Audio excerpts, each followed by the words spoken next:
Meeting, with Iran saying there are no red lines in the conflict with Israel. Welcome to Path to the Polls.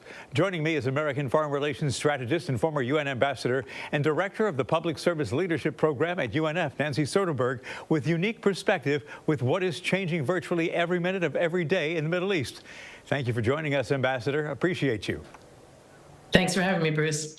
We do know it is no secret Jerusalem pledged its reprisal would be significant. What remains to be seen is if the Biden administration has any influence over Benjamin Netanyahu. The administration's been quite vocal, shall I say, and opposed to targeting Iran's nuclear or oil production sites. And latest word is the list of targets has been narrowed. Those privy to discussions believes that amid the coordination efforts between the U.S. and Israel, and even with the disagreements, the two nations are generally on the same page regarding these strategic challenges in the Middle East. And word this morning, as a matter of fact, is that Israel will just stick to military targets. That certainly is encouraging news. Do you think they'll stay with that? Well, first of all, you have to step back and look at the bigger picture here, which is Israel was attacked a year ago by the Iranian-backed Hamas group, killing over 1,200 Israelis, including Americans, and taking hundreds of people as hostages. And now another Iranian-backed terrorist group based in Lebanon is also joining the fray. And so has Tehran, which has launched nearly 200 missiles directly at Israel, killing actually one Palestinian in the West Bank. So this is an extremely tense situation. Israel, I have no doubt, will retaliate against the barrage of missile attacks that came from them. And I think the U.S. has been a tempering factor on that. It's very clear that the U.S. opposed any strike on the nuclear facilities in Iran. The other target was the oil facilities. And now that it's limited to military targets, I think the goal is to not have this escalate into a larger regional war, but to make Iran pay a price for its actions, but then to step back from the brink and see if we can begin to wind this very risky scenario down and get ceasefires in place and begin to try and pull back from a very dangerous brink of a regional war, which the U.S. is frankly already being sucked into. There's a great deal of debate as to how much Mr. Netanyahu is listening to President Biden. Does Mr. Biden have the prime minister's ear?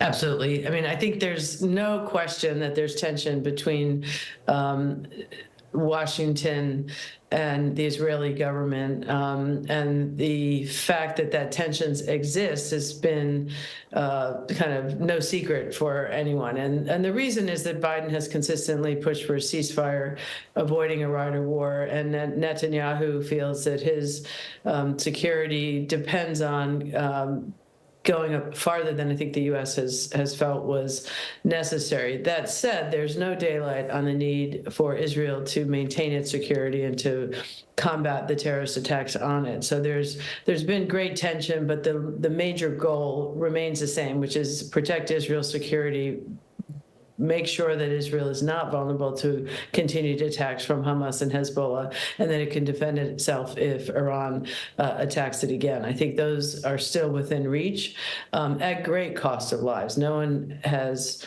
done anything but mourn the great loss of life in this process. Over 40,000 Palestinians, lots of women, children, civilians, and that is partly due to the fact that Hamas embeds itself within the civilian population. So no one is happy that this war is going on. Everyone wants to wind it down, including the Israelis. But the definition of what it needs to maintain its security, there are nuances there that are different between Tel Aviv and Washington. So you have to delineate what's politics and what's not, because there is one school of thought that the president is just muddling through and has no grand plan, and not just in the Middle East, by the way, but with Ukraine as well. And it raises the question, does the administration have the will or the discipline to direct either Ukraine or Israel? And if that's true, it raises a big question about the decline of the United States' ambition when it comes to its place in the world structure. And it makes you wonder about the calls in the U.S. for D.C. to develop an independent foreign policy, independent of Ukraine and Israel. Well, let's just step back for a minute. The U.S. has never had the ability to force other governments to take steps that they don't want to take, unless we invade and occupy a country like we have done in the past in Iran and, in Iraq and Afghanistan. You have to persuade a government to do that. We are, I think, lockstep with the Ukrainian government in the need to maintain victory there, which includes an ouster of Russia from its territory and the security of the independence of Ukraine. There's no window of difference between Kiev and Washington on that front.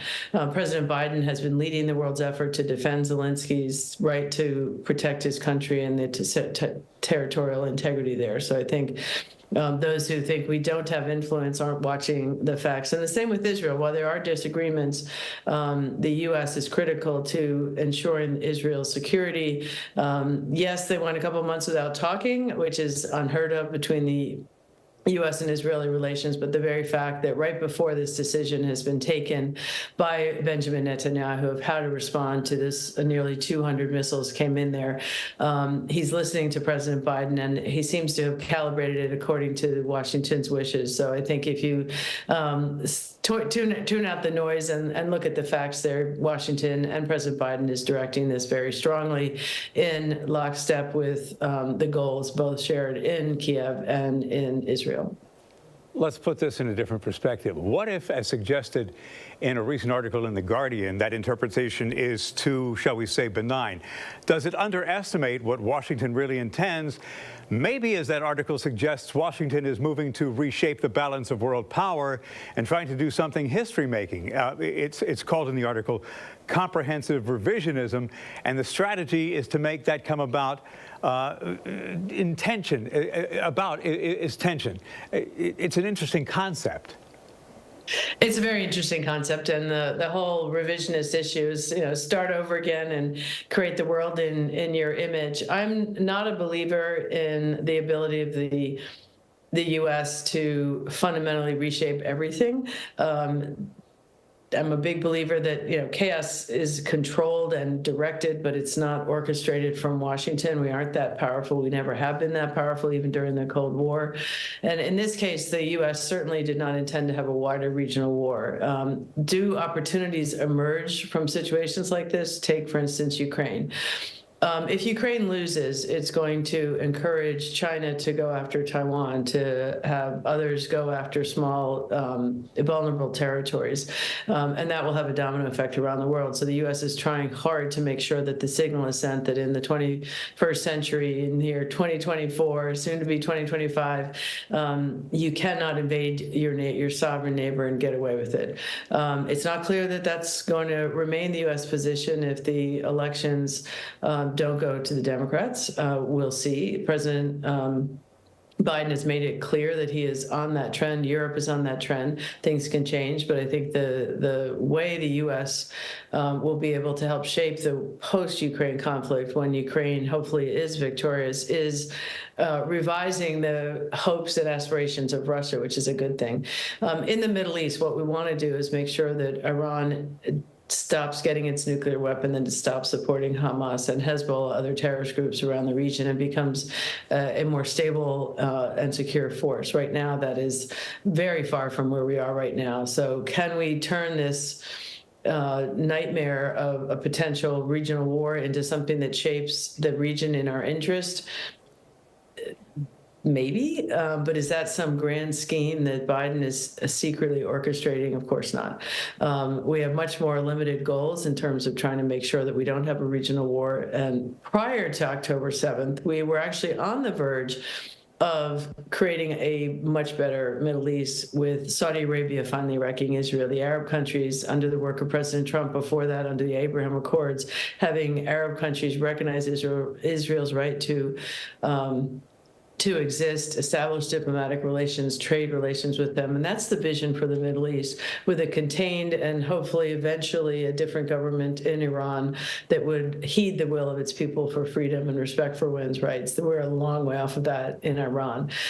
So we want to get back to where we were trying to expand the acceptance of Israel in the Arab world, work with our Arab allies to make that a reality, contain Iran's ambitions. And right now, that is all going in the wrong direction, which makes it all the more urgent to bring this war to a close and ensure Israel's security, but make sure that we get back to looking at the future, not some wider regional war where all of the U.S. interests are going to be set back. Yeah, no doubt. October 7th derailed everything, and the trick now is getting everything back on track.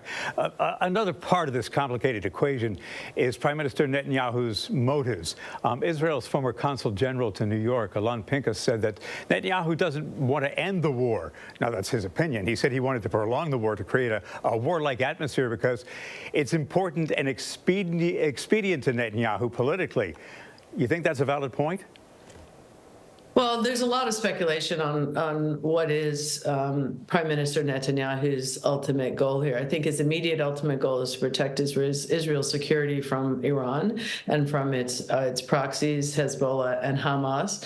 There's a lot of speculation, given the numerous investigations, that once he's out of power, he will face serious investigations and prosecutions and potentially land in jail. But that's not foremost in the U.S. interest right now, which is to make sure that Israel's security is preserved. And I think it's going to be a long time before we have the full history of what was going on in the Israeli government during this period. And I'm not one that likes to speculate on what's really in his mind. I think right now he's determined to protect Israel's security.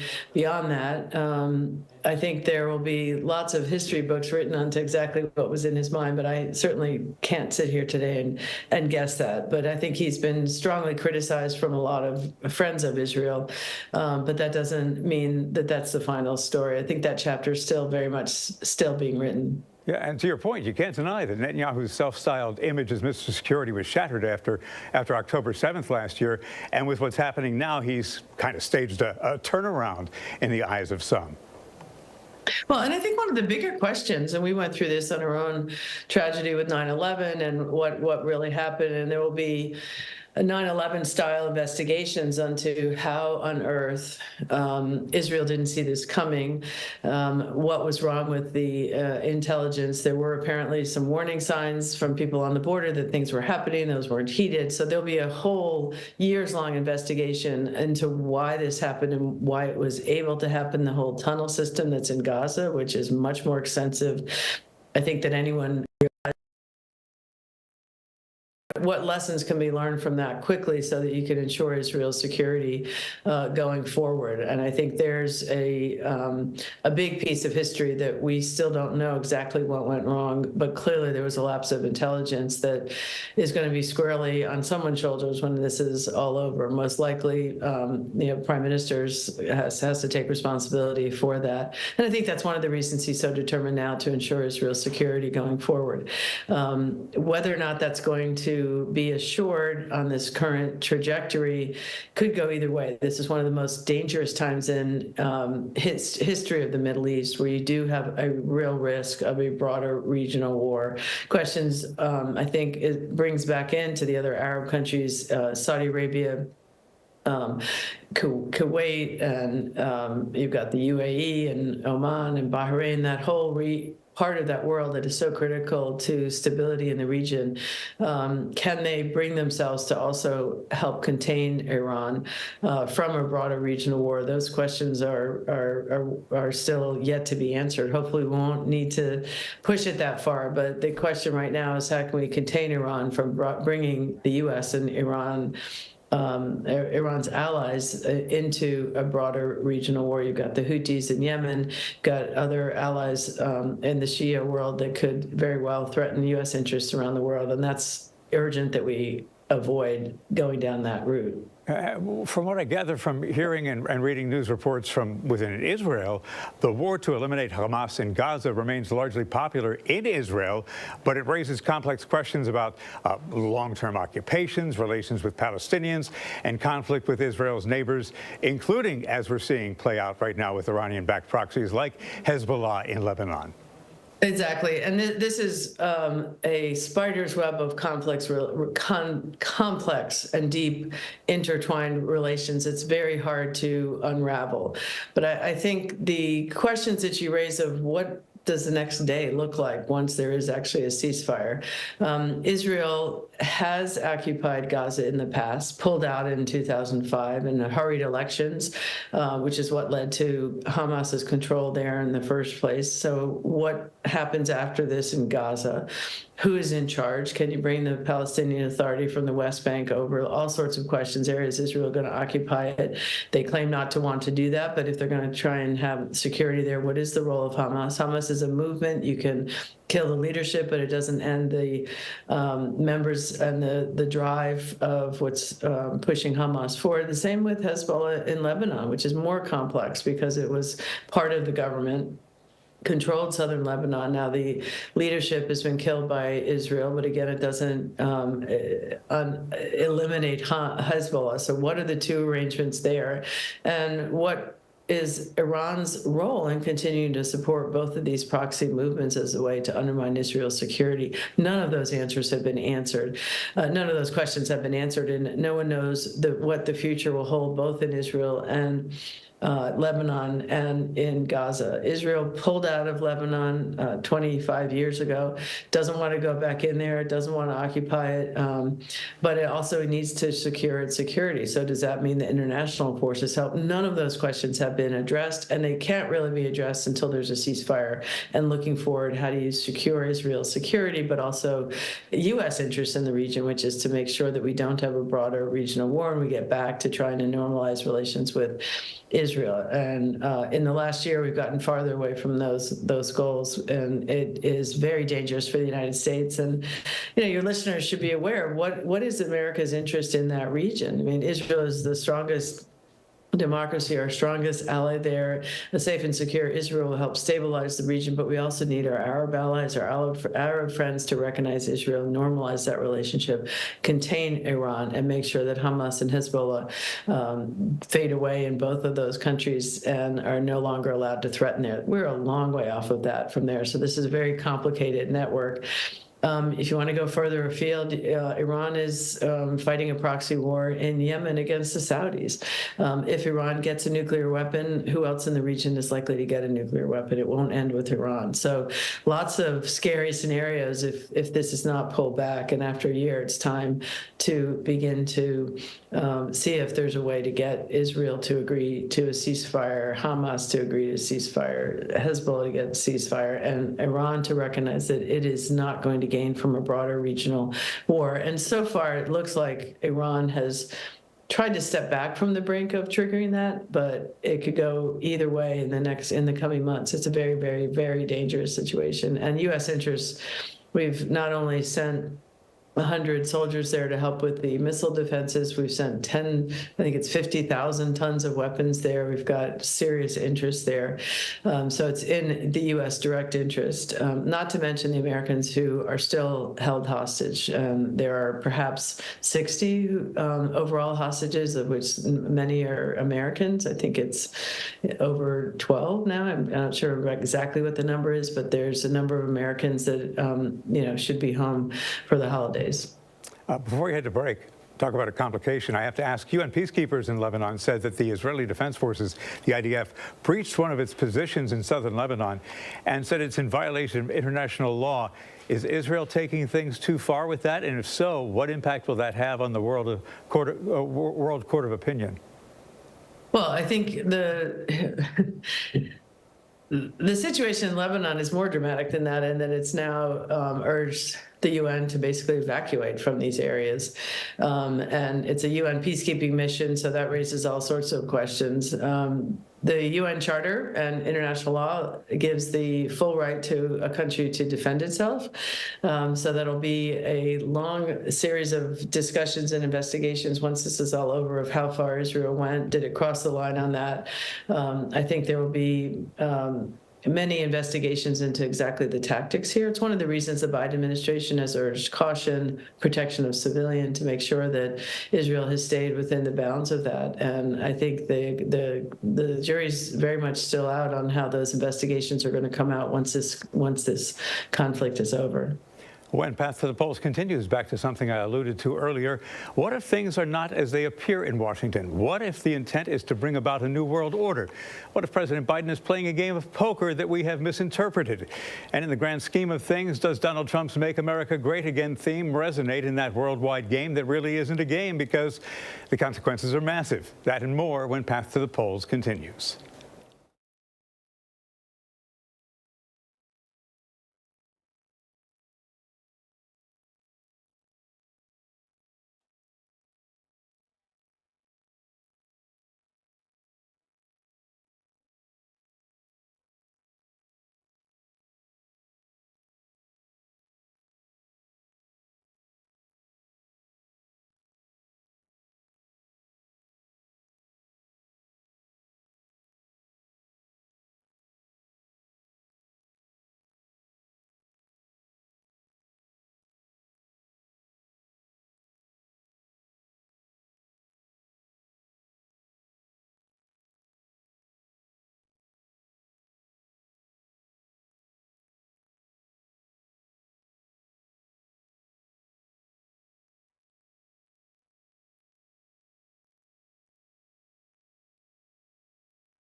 Welcome back to Path to the Polls. I'm Bruce Hamilton, along with U.S. foreign policy strategist and former UN Ambassador Nancy Soderberg. Back to what I mentioned earlier about the administration and U.S. ambition and what its intentions really are. What's that mean? Well, basically overturning the current state of things. Is Washington really moving to reshape the balance of world power and trying to do something history-making? So, Nancy Soderberg, that brings me to Donald Trump. You know, his view, Make America Great Again, that is revisionist. Nothing about it is playing by the existing rules of the game. Trump breaks rules all the time. Look, we just learned in Bob Woodward's book he was secretly sending Russian President Vladimir Putin COVID tests during the pandemic when there was a shortage. Though Trump denies it, and he reportedly continued to talk to Putin after he was out of office. That is very telling. Your thoughts? Well, I think there's a very different approach from President Biden and President Trump. President Biden is exactly what he says he is. He wants to have a rules-based order. He believes in the need for allies. He believes in the need to work with combating global threats with a global coalition, whether it's nuclear nonproliferation, climate change, security of Europe, countering Russia's aggression into Ukraine, and making sure that Americans are safe and that others play by the rules. And when President Biden took office, he made a concerted effort to shore back up the world order. So I don't think President Biden is doing anything other than exactly what he's saying to do, is to protect America's interests, shore up their friends and allies so we have a stronger global network to advance America's interests, reshape where we can, for instance, make sure that Ukraine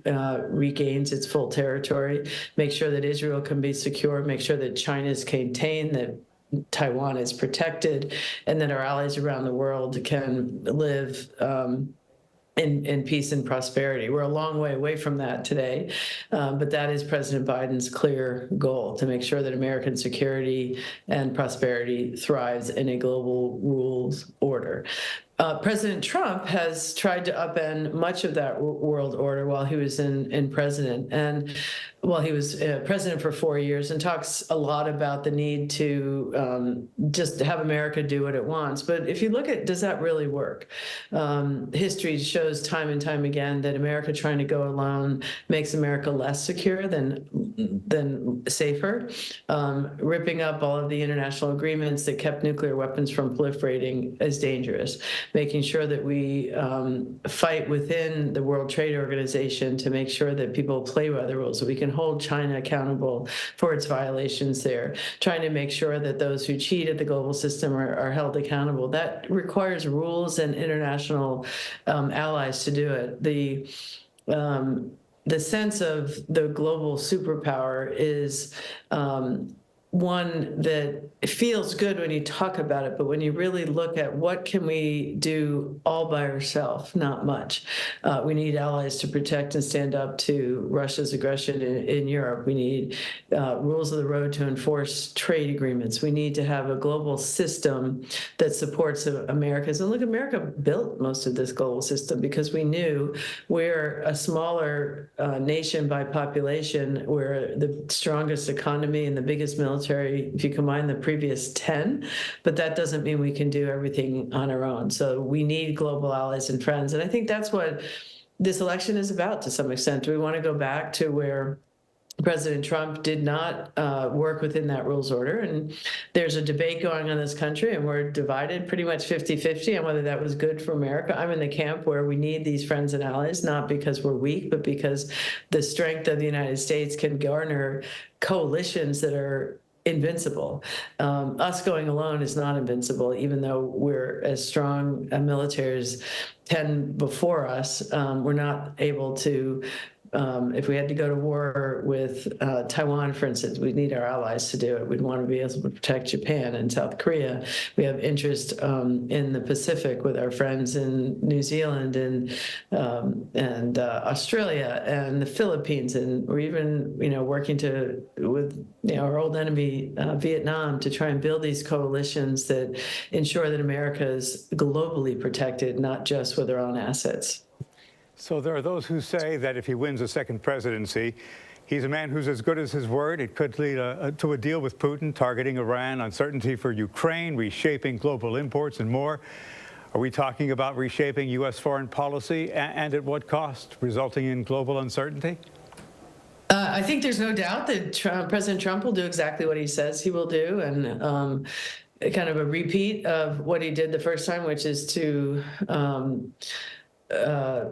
pull out of international agreements, weaken the international order, and have more of an affinity with dictators than I think is in our interest. So yes, I think we would be weaker. And I hope all of your readers your listeners will get out and vote. This is one of the most consequential campaigns in history. It's important to everyone do their civic duty. And this is a really, really, really tight election. It's going to come down to the wire. And I think it's too close to call right now. So there's a lot on the balance of which direction the United States will go. These are two very, very different candidates. And so those of you who share the need for a world order that promotes America's interest, or one where we try and go it alone, it's a really divergent view. So depending on your point of view, you have a responsibility to get out and vote and make sure that your side wins.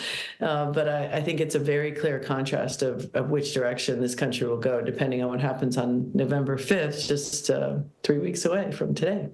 Nancy Soderberg, our conversations are always thought-provoking, insightful, and I appreciate your time, and I appreciate those insights. Have a great day. It's always a pleasure. Thanks for having me. And thank you for watching Path to the Polls. You can watch it streaming on demand anytime on the News4Jax YouTube channel and news4jax.com. Have a wonderful day. See why every day more people are choosing News4Jax, Northeast Florida and South Georgia's #1 source for local news.